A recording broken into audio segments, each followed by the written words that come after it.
After an exciting and action-packed race at Phoenix Raceway for the drivers of the NTT IndyCar Series, here are 5 things you need to know from this past weekend's Good Ranchers 250 at Phoenix Raceway. It was the second race of the 2026 NTT IndyCar Series season.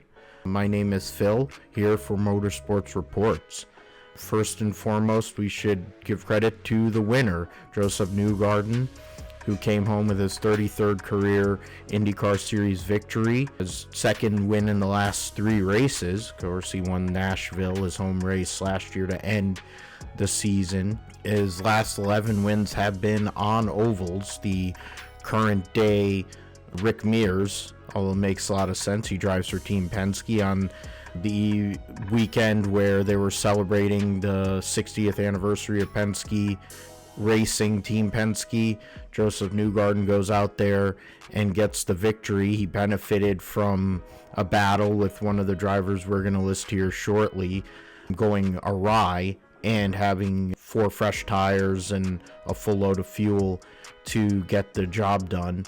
Newgarden is the first points leader not named Alex Palou in the IndyCar Series since June of 2024. The 2-time IndyCar Series champion, 2-time Indianapolis 500 winner, is trying for his first title since 2019, and he was coming off of being the hard charger at St. Petersburg in the series opener, starting 23rd and finishing 7th, but he ended up going out there, leading a few laps late in the race, made the pass on Kyle Kirkwood on the fresh tires to get the job done at Phoenix. Speaking of Alex Palou, he's number 2. He wrecked 21 laps into the race.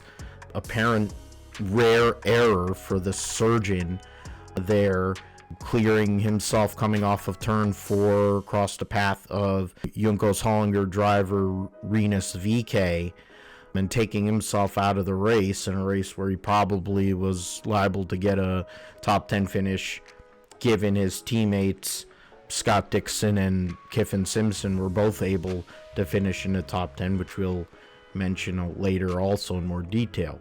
But for Palou, it's his worst finish since Detroit last June, and first non-top 10 since Toronto last July, showing how great he has been, the 3-time defending series champion and 4-time overall champ, the defending Indy 500 champion as well. So figure he will recover going into Arlington this coming weekend for a first-time race there. The dominant presence that Newgarden had to fade and pass on his way to victory was Christian Rasmussen of Ed Carpenter Racing, the driver, the number 21, who won his first race on the last short oval at Milwaukee in August, was the most entertaining and was the dominant figure. Did lead the second most laps, not the most laps, but second most laps, but had a clash with former Penske driver Will Power, currently driving for Andretti,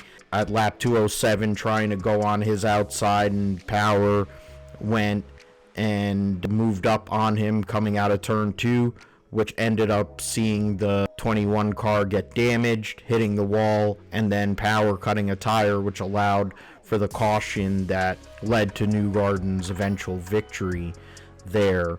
Was trying, as I mentioned, for a second consecutive short oval victory, but for Ed Carpenter Racing, they tested very well at Phoenix.